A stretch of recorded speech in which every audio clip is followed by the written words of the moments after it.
Bienvenidos a la tutoría de proteínas. ¿Qué son las proteínas? Son biomoléculas que consisten en una larga cadena mayor a 100 aminoácidos y un peso molecular mayor a 10.000 daltons. Si recuerdan la tutoría de aminoácidos y péptidos, un polipéptido es una biomolécula mayor a 100 aminoácidos en cadena, pero con un peso molecular menor a 10.000 daltons.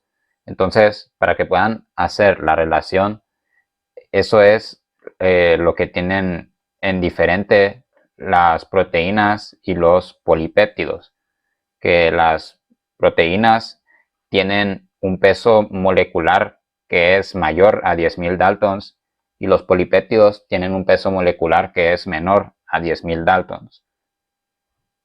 Las proteínas en general son una de las biomoléculas más importantes que se encuentran en todos los seres vivientes.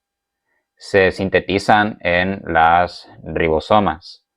En el caso de, en general, todas las células se encuentran ribosomas. Y a todas las células me refiero tanto a animales como plantas, hongos, bacterias, arqueas, protozoos. Todos tienen ribosomas. Y en las ribosomas se sintetizan las proteínas. Ahora, funciones de las proteínas. ¿Por qué menciono que son tan importantes? Porque tienen una variedad de funciones esenciales para los seres vivientes, como ser brindar estructura a los tejidos, contracción muscular, transporte de sustancias, defensa contra patógenos, comunicación celular y acción enzimática. Vamos a ver más a fondo cada una de estas funciones a medida que avance la presentación. Entonces, primero veamos la estructura de las proteínas. Las proteínas tienen una estructura primaria, una estructura secundaria, una estructura terciaria y una estructura cuaternaria. Primero hablemos de la estructura primaria. Es sencillamente la secuencia de aminoácidos que forman una cadena lineal, sintetizada directamente en las ribosomas, como lo había mencionado. ¿Y por qué repito tanto lo de las ribosomas? Porque cuando veamos ácidos nucleicos, vamos a ver la relación que tienen, bueno, así como lo vimos en el curso de biología, aquí en bioquímica también vamos a ver un poco sobre esa relación entre ácidos nucleicos y proteínas. Y en esa relación tienen que ver estas ribosomas. Entonces, como podemos ver aquí, esta es una cadena lineal de aminoácidos, sintetizada directamente en las ribosomas. Esto es la estructura primaria de una proteína, la secuencia de aminoácidos. Vemos que comienza en el terminal N, o sea, el terminal donde está el grupo amino, comienza con glicina, después pasa a isoleucina, valina, cisteína, glutamato y así sigue hasta llegar a metionina. Y este es el final COOH. Recordemos que los aminoácidos tienen un grupo amino y un grupo carboxilo. Entonces este es el final C o COOH. Okay. Ahora veamos la estructura secundaria. Es el doblamiento de la cadena de aminoácidos por medio de puentes de hidrógeno y enlaces disulfuro. O sea que esta cadena que tenemos de aminoácidos, que es la estructura primaria, se comienza a doblar y así forma una estructura secundaria por medio de puentes de hidrógeno y enlaces disulfuro. Ahora, hay dos tipos principales de estructura secundaria. Tenemos hélice alfa y tenemos lámina beta. Aquí en esta imagen podemos ver que aquí hay una hélice alfa y aquí hay una lámina beta. Los enlaces disulfuro se dan cuando dos residuos de cisteína Si recuerdan bien, cisteína es uno de los aminoácidos azufrados. Se unen en lo que se le llama cistina, y aquí la podemos ver. Básicamente, cistina es la unión de dos cisteínas, pero no por enlaces peptídicos, sino que por un enlace disulfuro. Y ahí tenemos ese enlace disulfuro. Ahora veamos la estructura terciaria. Es el plegamiento de varias estructuras secundarias entre sí en una misma cadena. O sea que tenemos en la misma cadena podemos tener una hélice alfa y luego a medida que avance la cadena se puede ir volviendo una lámina beta. Entonces, de eso habla la estructura terciaria. Habla de varias estructuras secundarias en la misma cadena doblándose entre sí. Veamos este ejemplo de aquí, en esta proteína. Aquí tenemos dos láminas beta en la misma cadena y luego avanza la cadena y va una hélice alfa. ¿Cómo se mantiene la estructura terciaria? Por medio de puentes de hidrógeno, enlaces disulfuro, de los que ya habíamos hablado, que el aminoácido, el residuo más importante que permite estos enlaces disulfuro es cisteína. Y también tenemos que se da por fuerzas hidrofóbicas. Es la estructura como tal que define la funcionalidad de las proteínas, o sea, la estructura terciaria. ¿Por qué? Porque hay proteínas que para ejercer su función necesitan adoptar una cierta forma para poder encajar en otras moléculas. Y esa es la estructura terciaria, es la estructura que le da esa forma. Ahora, estructura cuaternaria. Se refiere a la unión o la ausencia de la unión de dos o más cadenas diferentes de polipéptidos. ¿Esto qué significa? Que podemos tener, como la que vemos aquí, esta es una proteína llamada hemoglobina. Vemos que aquí hay 4 cadenas diferentes. O sea que una ribosoma tuvo que sintetizar esta de aquí, la que está rodeando mi cursor. Otra ribosoma después tuvo que haber sintetizado esta. Otra tuvo que haber sintetizado esta otra. Y otra tuvo que haber sintetizado esta otra. Y se unen y forman una sola proteína, esas cadenas de polipéptidos. Las distintas cadenas se pueden mantener unidas por medio de puentes de hidrógeno o por enlaces disulfuro. A cada cadena individual se le llama subunidad. O sea que en esta proteína que tenemos aquí, la que está rodeando mi cursor, aquí tenemos 4 subunidades. En esta otra proteína de aquí, lo que tenemos son 2 subunidades. El nombre del complejo que se forma depende de la cantidad de subunidades. Por ejemplo, esta de aquí es un dímero porque tiene 2 subunidades. Esta de aquí que está rodeando mi cursor, que es hemoglobina, es un tetrámero. Tiene 4 subunidades. Ahora veamos qué es la desnaturalización. Es la desorganización ya sea de la estructura cuaternaria, la estructura terciaria o la estructura secundaria de una proteína. Es sencillamente esa la definición de desnaturalización, pero veamos más a fondo qué es este concepto. Y también no confundamos con la estructura primaria. La desnaturalización no es la desorganización de la estructura primaria. Ese ya es otro proceso que se llama proteólisis. Es diferente a lo que es la desnaturalización. Cuando hablamos de desnaturalización, solo estamos desorganizando la estructura cuaternaria, la estructura terciaria o la estructura secundaria. La desnaturalización se puede dar por medio de alteraciones fuertes en el pH, acción de detergentes, agitación fuerte, calor o incluso radiación ultravioleta. ¿Por qué será que si nos cae ácido muriático en un dedo, se nos inflama, porque el ácido, el mismo nombre lo dice, es un bajo pH, un pH demasiado bajo, demasiado ácido, que la proteína que está recubriendo la piel, que se llama queratina, no lo soporta y se desnaturaliza, pierde su forma, pierde su estructura cuaternaria, su estructura terciaria y su estructura secundaria. Una proteína es nativa cuando es funcional y cuando se desnaturaliza deja de considerarse nativa. Esto es muy importante porque las proteínas, cuando ya se desnaturalizan, es porque ya no están en el ambiente que necesitan para funcionar.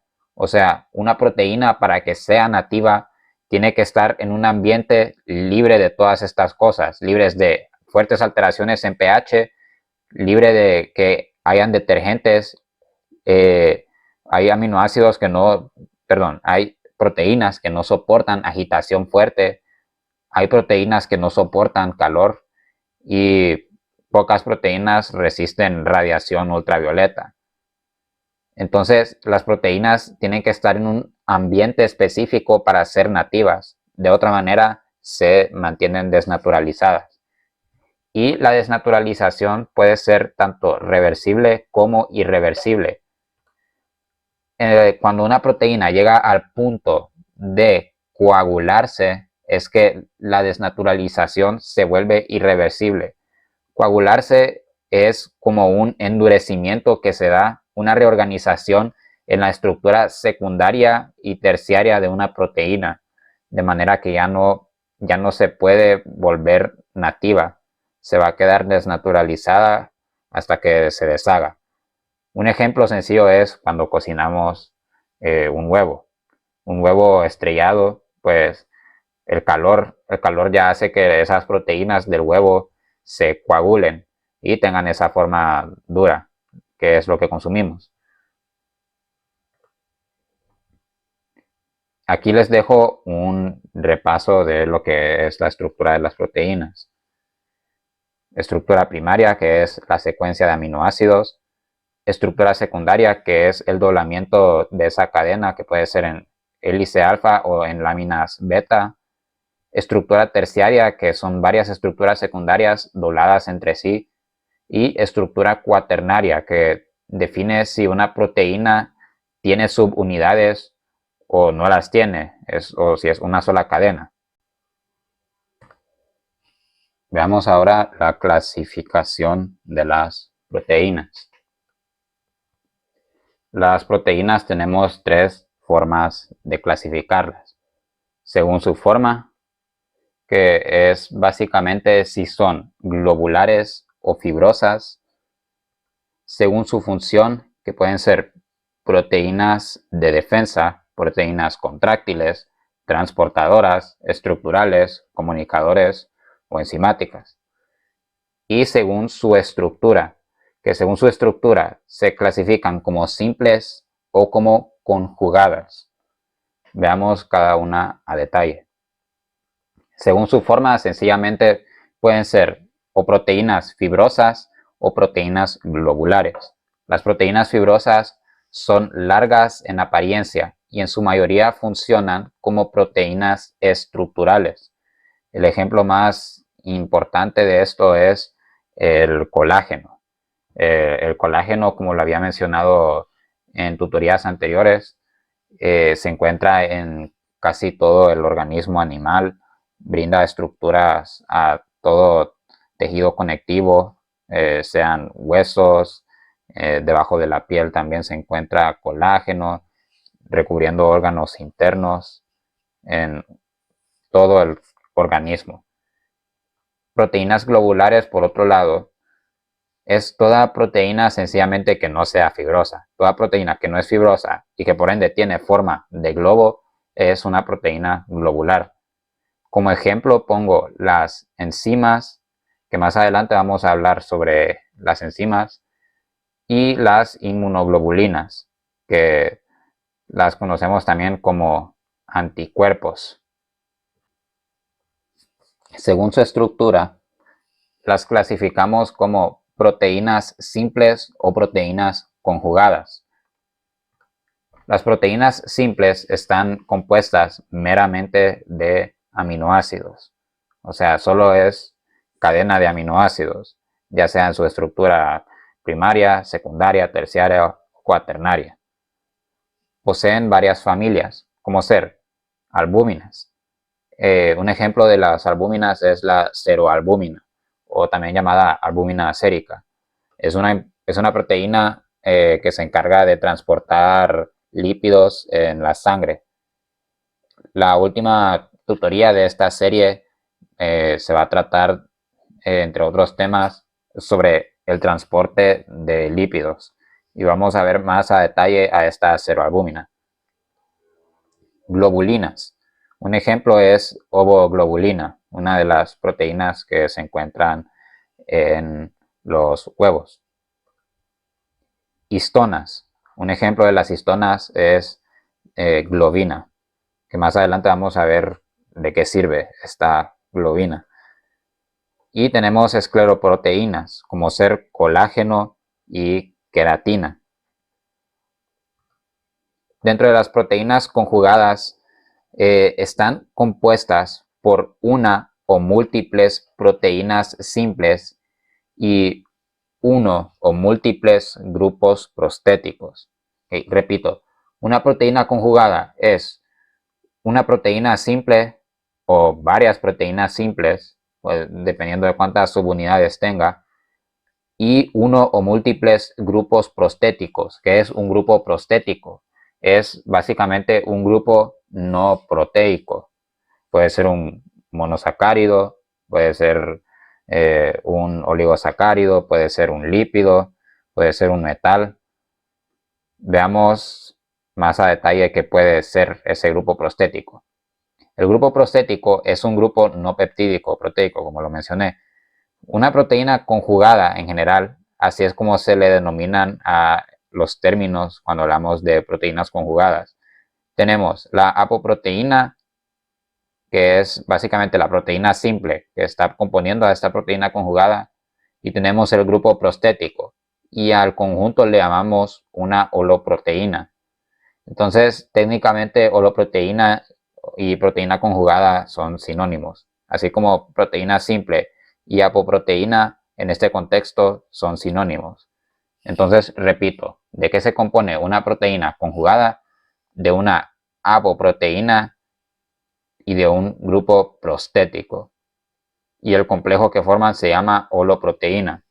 Y como ejemplo les pongo la hemoglobina, que se compone de 4 globinas, que las globinas pues son las apoproteínas, y 4 grupos hemo, que estos son los grupos prostéticos, 4 grupos hemo. El grupo hemo es un pigmento que consiste en, es una molécula que es un hidrocarburo que posee en el centro un átomo de hierro. En una de las tutorías de esta serie, donde voy a hablar sobre el intercambio gaseoso, voy a entrar más a detalle sobre lo que es la hemoglobina. Entonces veamos cuáles son esos grupos prostéticos que pueden tener las proteínas conjugadas. Entonces, si el grupo prostético es un carbohidrato, se le llama una glucoproteína. Un ejemplo de las glucoproteínas son las inmunoglobulinas. Cuando el grupo prostético es un pigmento, se le llama cromoproteína, como por ejemplo la que ya mencioné, hemoglobina. Cuando el grupo prostético es un fosfato, se le llama fosfoproteína. Un ejemplo de una fosfoproteína es la caseína. La caseína es la proteína de la leche. Cuando el grupo prostético es un lípido, entonces esto es una lipoproteína. Como ejemplo pongo a kilomicrones. En la tutoría de transporte de lípidos voy a hablar mucho más a detalle sobre las lipoproteínas, porque realmente son moléculas muy importantes por lo menos en los animales vertebrados. Ahora, las lipoproteínas, por lo menos cuando yo llevé el curso, em, mi profesor las consideraba como un tipo de lípido insaponificable y no como un tipo de proteína. Entonces, esto puede variar con la teoría, pero en la mayoría de fuentes he encontrado que lipoproteína eh, se clasifica dentro de lo que son las proteínas, específicamente una proteína conjugada. Pero tengan cuidado con eso. Siempre pongan atención a cómo lo clasifique el profesor o profesora que les dé bioquímica. Cuando el grupo prostético es un ion metálico, la holoproteína se le llamará metaloproteína.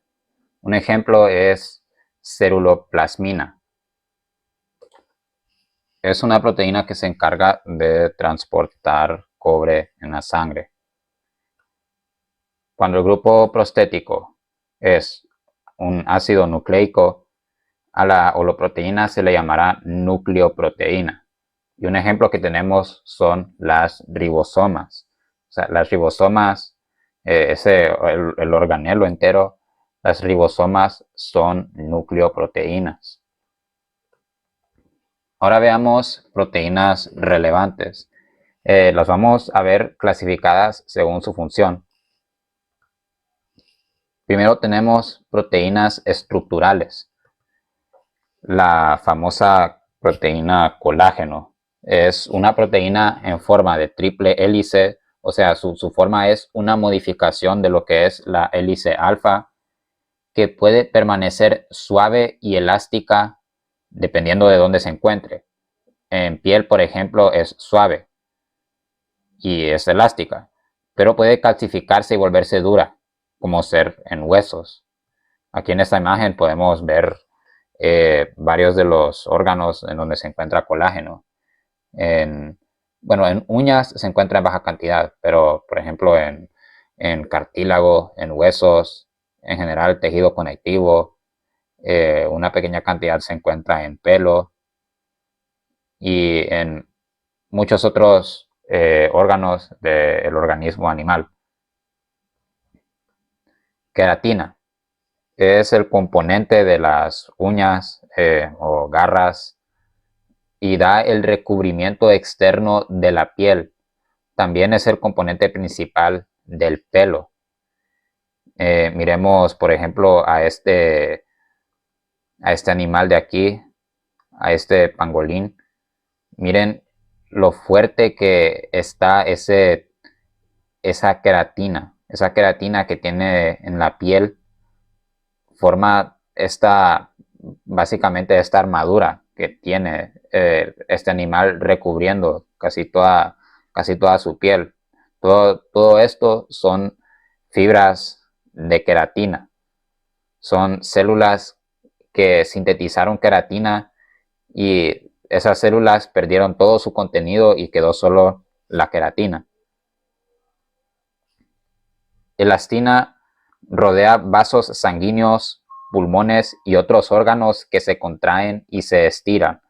La elastina es otra proteína que también se encuentra, como el colágeno, se encuentra en lo que es tejido conectivo, específicamente en la matriz extracelular. Aquí, por ejemplo, tenemos un corte de dermis, que es una de las capas de la piel. Y como vemos, todo lo que se ve como fibras rosadas que suben y bajan, que están onduladas, es colágeno y en pequeñas cantidades es elastina. Eh, en el curso de histoembriología vamos a ver aún más la importancia de estas dos proteínas, de colágeno y de elastina. Bueno, y de hecho de queratina también. El colágeno, queratina y elastina, estas tres son escleroproteínas.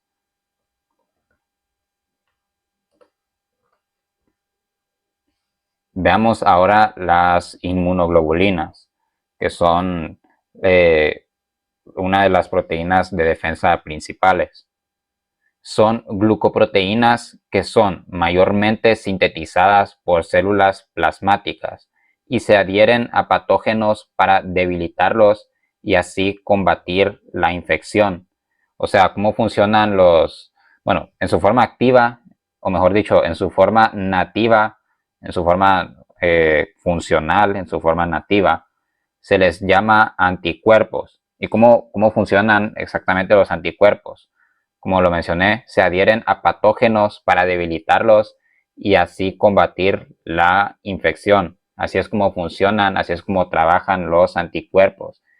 Y en lo que es la sangre o en general en lo que es el organismo animal, identificar a un patógeno es la clave para poder eliminarlo, para que puedan llegar células fagocíticas y lo destruyan.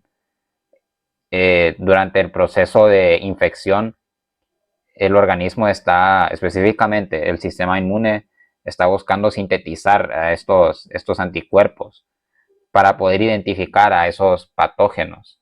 Y así, en etapas avanzadas de infección, cuando ya hay anticuerpos, cuando ya las células plasmáticas los han sintetizado, entonces ya pueden ejercer su función. Y este principio se utiliza en pruebas diagnósticas, por ejemplo, en pruebas ELISA, en pruebas SNAP, se mide si el organismo ha generado anticuerpos para saber si hay o hubo alguna infección. Los tipos principales de inmunoglobulinas son inmunoglobulina G, que es generado por la inmunidad adquirida; inmunoglobulina M, que se encuentra en el calostro; y la inmunoglobulina E, que ésta se une a los alergenos. Todas estas moléculas las vamos a ver más a detalle en lo que es el curso de fisiología y también en inmunología.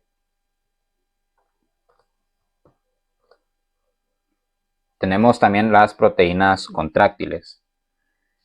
Las proteínas contráctiles son principalmente actina y miosina. Estas proteínas son las que, como dice el nombre, son las que permiten que los músculos se puedan contraer. Actina es una proteína globular que puede existir como subunidad, que en este caso es la actina G, o como cadena polimérica, que esa es la actina F. O sea que cuando un montón de subunidades, cuando un montón de moléculas de actina G se unen, forman lo que es este polímero que se llama actina F. La actina se encuentra en músculos y también en citoesqueleto, específicamente en microfilamentos de otras células que no sean músculos. Por otro lado, la miosina es una proteína globular que se compone de varias subunidades que le dan varias cabezas, cuellos y colas. O sea, la miosina tiene tantas subunidades que le dan un gran tamaño y es visible a través del microscopio. Esta proteína, estas dos proteínas se ven más a detalle en el curso de histoembriología, en especial la miosina, que se puede ver en el microscopio. Si ven un corte de músculo esquelético o incluso de músculo cardíaco y le dan bastante enfoque, se logra ver la miosina. En animales se encuentra en músculos. Ahora, veamos cómo se contrae, cómo es la contracción muscular. Lo que tenemos aquí se llama sarcómero. Todo lo que está rodeando mi cursor, toda esta estructura es un sarcómero. Una fibra muscular, o también llamada célula muscular, una fibra muscular está llena de varios sarcómeros. Entonces, un sarcómero, entre otros componentes, tiene actina, que son estas fibras rojas que se ven, y tiene miosina, que son estas fibras verdes que se ven. Y básicamente, cuando las fibras de actina se acercan hacia el centro de la miosina, ocurre la contracción, como se ven en estas imágenes. Hemoglobina es una cromoproteína que se encarga de transportar oxígeno en el sistema circulatorio. Se sintetiza en reticulocitos, los cuales son los eritrocitos inmaduros, y es el componente principal de los eritrocitos, o sea, de los glóbulos rojos. Se compone de 4 globinas, como lo había mencionado antes, y un grupo hemo para cada globina. O sea, la hemoglobina es un tetrámero. El grupo hemo es el que transporta el oxígeno. Ahora veamos solo una breve introducción de las lipoproteínas.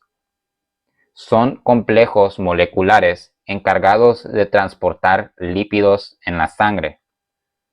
Son grandes micelas de una sola capa de fosfolípidos con sus apoproteínas, que en el caso de lipoproteínas, sus apoproteínas se les llama apolipoproteínas, que están incrustadas en esa micela, en esa membrana que no es una membrana real porque es una sola capa, no es una bicapa. Observemos bien esta estructura. Como dice la definición, son grandes micelas. Recuerden que una micela es una agrupación esférica de varios lípidos anfipáticos. En este caso no es una micela de ácidos grasos o de triacilgliceroles, sino que es una micela de fosfolípidos. Pero habíamos visto que los fosfolípidos tienen la naturaleza de agruparse en bicapas. Entonces, ¿cómo es que una lipoproteína es una sola capa de fosfolípidos y no una bicapa? Porque tienen sus apoproteínas que mantienen esa estructura de micela y no de membrana, no de una membrana de una bicapa. Entonces, por eso se consideran proteínas como tal, porque son esas apolipoproteínas que están unidas a estos fosfolípidos, permitiendo dar esa forma de micela. Y si vemos el contenido interior de esta gran micela, el contenido interior son triacilgliceroles y colesterol. Esta es la función que tienen las lipoproteínas, transportar estos lípidos. Ahora, veamos los tipos principales de lipoproteínas, de los cuales vamos a entrar más a fondo cuando vean la tutoría de metabolismo no energético de lípidos. Veamos, los tipos principales de lipoproteínas son kilomicrones, VLDL, que son lipoproteínas de muy baja densidad, LDL, que son lipoproteínas de baja densidad, IDL, que son lipoproteínas de densidad intermedia, y HDL, que son lipoproteínas de densidad alta. Ahora veamos transportadores de membrana. Son proteínas que mueven solutos, sean iones pequeños o biomoléculas grandes, a través de membranas celulares. Así de sencillo. Tenemos la membrana celular, tenemos el transportador de membrana, y el transportador de membrana se va a encargar de mover algún soluto, ya sea meterlo en la célula o sacarlo de la célula. Tenemos dos tipos de transportadores de membrana. Tenemos los canales que permiten pasar iones y moléculas por medio de transporte pasivo a través de las membranas. Un ejemplo de esto son las acuaporinas, como la que vemos en esta imagen que está rodeando mi cursor. Esta es una acuaporina, es un canal y el agua pasa por transporte pasivo, o sea, transporte que no requiere energía, transporte que solo se da por una diferencia en gradiente de concentración. Eso como repaso de biología, recuerden lo que es la difusión y lo que es la ósmosis, que es un tipo específico de difusión. Entonces, estas proteínas, los canales, como ser acuaporinas, se encargan de eso. Las acuaporinas se encargan específicamente de lo que es la ósmosis. Tenemos después los transportadores de membrana, que son portadoras. Las proteínas portadoras pasan iones y moléculas por medio de transporte activo a través de las membranas. Transporte activo, recordemos bien del curso de biología, que es el transporte que requiere energía, requiere que se utilice energía para que esa proteína portadora pueda hacer esa función de transportar un ion o una molécula, ya sea sacarla de la célula o meterla a la célula. Un ejemplo muy importante es el transportador de glucosa, que se llama llamado GLUT. Bueno, esa es la abreviación, GLUT. Es importante porque hay transportadores GLUT que son activados por una hormona específica. Más adelante en la presentación vamos a ver cuál es esa hormona. Tenemos después las proteínas de comunicación. O sea, tenemos proteínas que pueden realizar la función de ser hormonas, pero también proteínas que son receptores. Entonces, las proteínas hormonales que tenemos, las principales, son las gonadotropinas.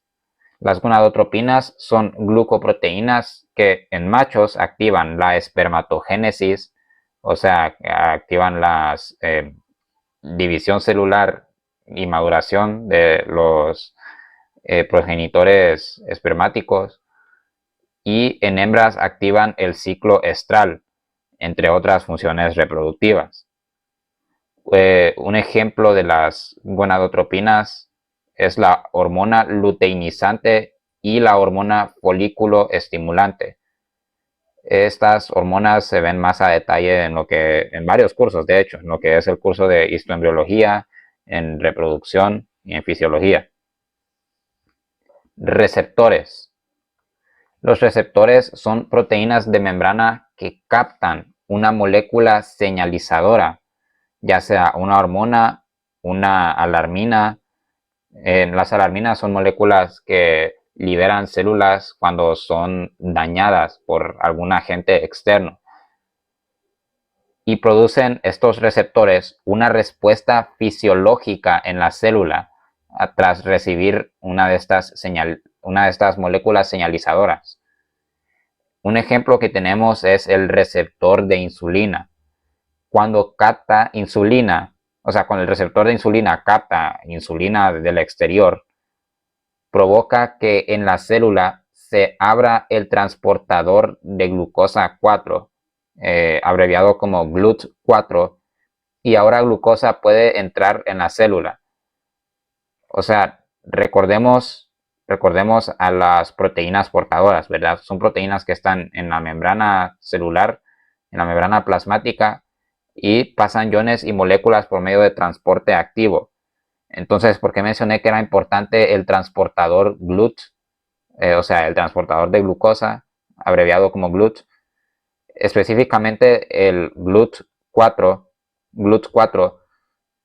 solo se va a abrir, solo va a permitir ese transporte de glucosa cuando el receptor de insulina calce con una molécula de insulina.